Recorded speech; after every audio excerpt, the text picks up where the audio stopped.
There's a drawer in almost every family home in Britain that nobody talks about.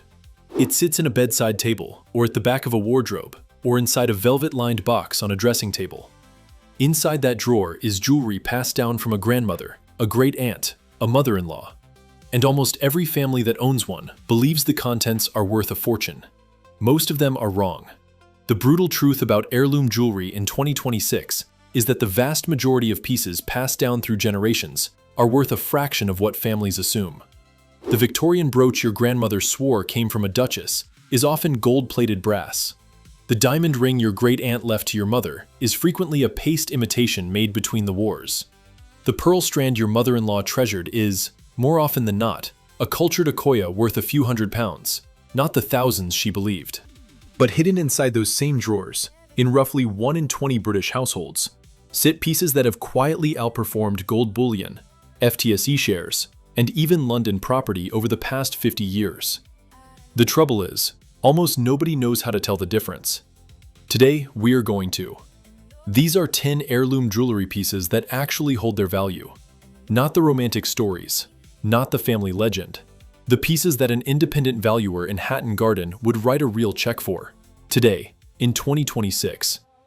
The piece at number 1 is one most families pass to charity shops without a second glance, and it is currently selling at auction for more than a small flat in Manchester. Before we begin, here is what makes a piece an actual store of value, rather than a sentimental object. It needs verifiable provenance, meaning a paper trail, a maker's mark, or a hallmark that can be traced. It needs to be made from materials that hold intrinsic worth, solid gold, platinum, real precious stones, not plated alloys.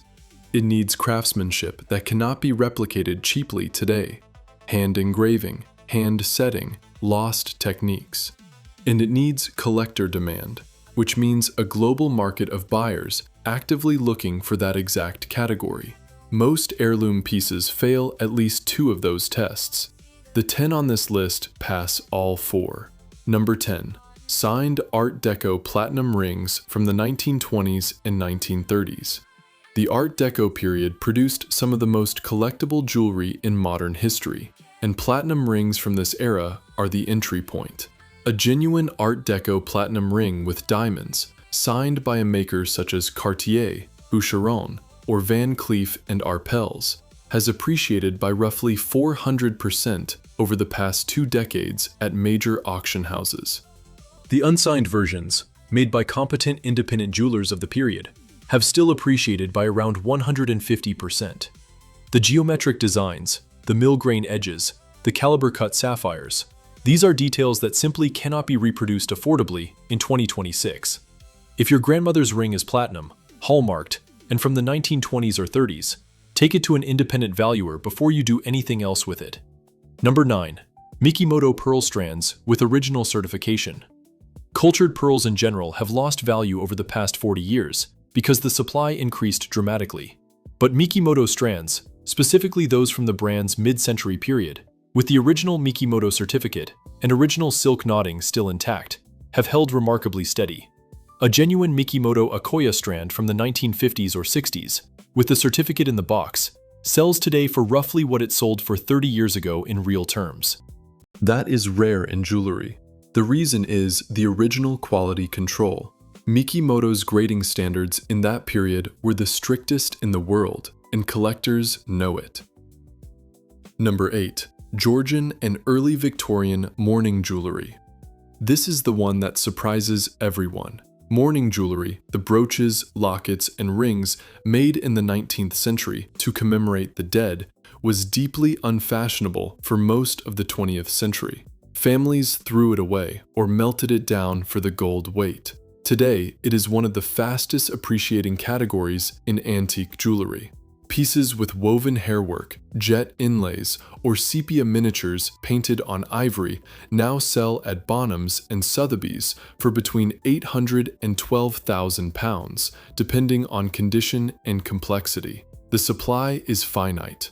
The demand from American collectors and museums is climbing every year. If your family has a Victorian mourning piece tucked away, do not clean it, do not repair it, and absolutely do not throw it away. Number 7. Signed Cartier pieces from any era. Cartier is the closest thing the jewelry world has to a blue-chip stock. A signed Cartier piece, with the hallmark, the serial number, and ideally the original box and papers, retains roughly 70 to 80% of its retail value on the secondary market. Most jewelry retains 20 to 30%. The reason is simple. Cartier's brand strength, design heritage, and quality control have remained consistent for over a century. A Cartier Love bracelet bought in 1990 for around £2,000 sells today for over $5,000. A Cartier Trinity ring from the 1970s sells for double its original retail. The signature matters more than the materials.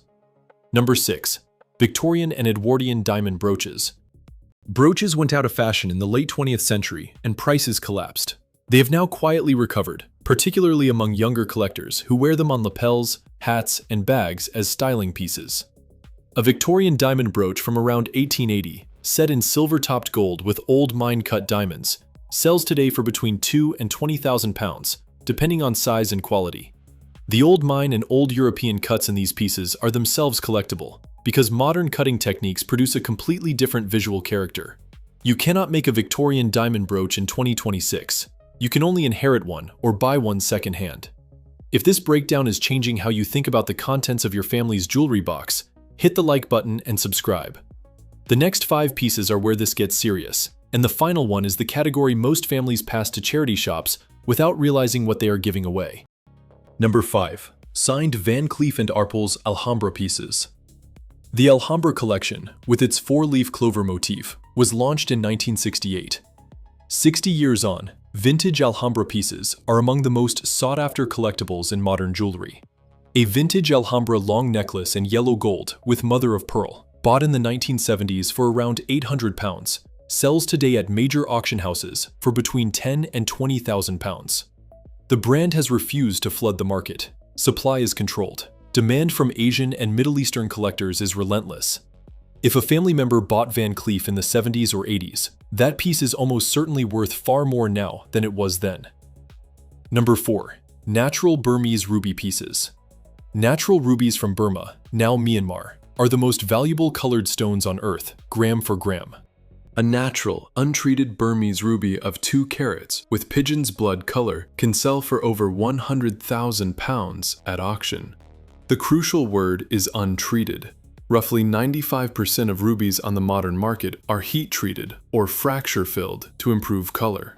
Heirloom pieces from before 1960 often contain natural, untreated stones, simply because the treatment technology did not exist yet. If your grandmother's ruby ring is hallmarked from the 1930s or 40s, get this stone independently tested by an accredited gemological laboratory before you do anything else with it. The result could change your life. Number 3. Antique Russian Fabergé workshop pieces. Genuine Fabergé workshop pieces from the pre-revolutionary period, before 1917, are among the rarest collectibles in the world. Most surviving pieces are in museums or private collections. But occasionally, smaller items, brooches, pendants, cufflinks, surface from European families whose ancestors had connections to the Imperial Russian court. A genuine Fabergé workshop brooch, with the correct hallmarks and workmaster's stamp, can sell for between £50,000 and several £100,000. The fakes are everywhere, and they are convincing. Authentication requires a specialist, but if your family has a Russian origin piece passed down from before the First World War, it is worth the cost of a professional opinion. Number 2. Signed Bulgari Serpenti pieces from any era. The Serpenti collection, launched in the 1940s, is Bulgari's signature design and one of the most consistently appreciating lines in modern jewelry. A vintage Serpenti bracelet from the 1960s or 70s, in solid gold with original enamel and gemstone work, sells today for between £15,000 and £80,000, depending on condition and complexity. The early enamel serpentine pieces, in particular, are now considered museum-grade collectibles. Bulgari's auction performance has consistently outperformed almost every other 20th century jewelry brand. If a family member bought Bulgari before the year 2000, that piece deserves a professional valuation. And finally, number 1. The category most families overlook entirely: signed arts and crafts and Art Nouveau pieces from around 1890 to 1915. This is the category most families pass to charity shops, sell at car boot sales, or melt for the metal weight. The pieces look, to an untrained eye, old-fashioned and unpolished.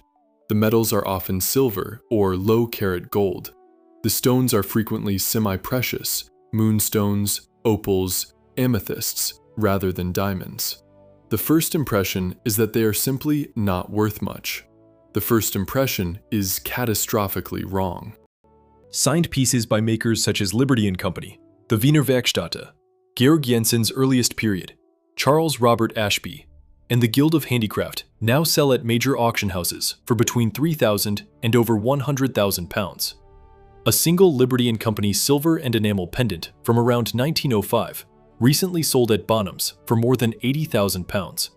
The piece originally retailed for the equivalent of around £200 in today's money. The reason is that this period produced jewelry as fine art. The pieces were designed by some of the most important artists of the 20th century and made in workshops that no longer exist. The supply is permanently fixed. Demand from museum collectors and serious private buyers is growing every year. If your family has a piece from this period with any sort of maker's mark, even a tiny one on the back, do not do anything with it until you have spoken to a specialist. Here is the framework for evaluating any heirloom piece on your own before you ever set foot in a valuer's office. First, look for hallmarks and maker's marks under a loupe. A piece with no marks is almost always worth less than a piece with marks. Second, identify the period. Pre-1920 pieces are generally more collectible than mid-century pieces, which are generally more collectible than 1980s and 90s production. Third, photograph the piece in clear, natural light from multiple angles, and email those photographs to 2 or 3 independent auction houses for a free initial opinion. The major houses, Bonhams, Christie's, Sotheby's, Woolley, and Wallace, all offer this service. Fourth, never clean, polish, or repair an heirloom piece before valuation. Patina and original condition are part of the value. A well-meaning polish can destroy thousands of pounds of worth in minutes. The contents of your family's jewelry drawer is a story. Some of it is sentimental fiction. Some of it is, quite literally, generational wealth that nobody in the family has ever known about.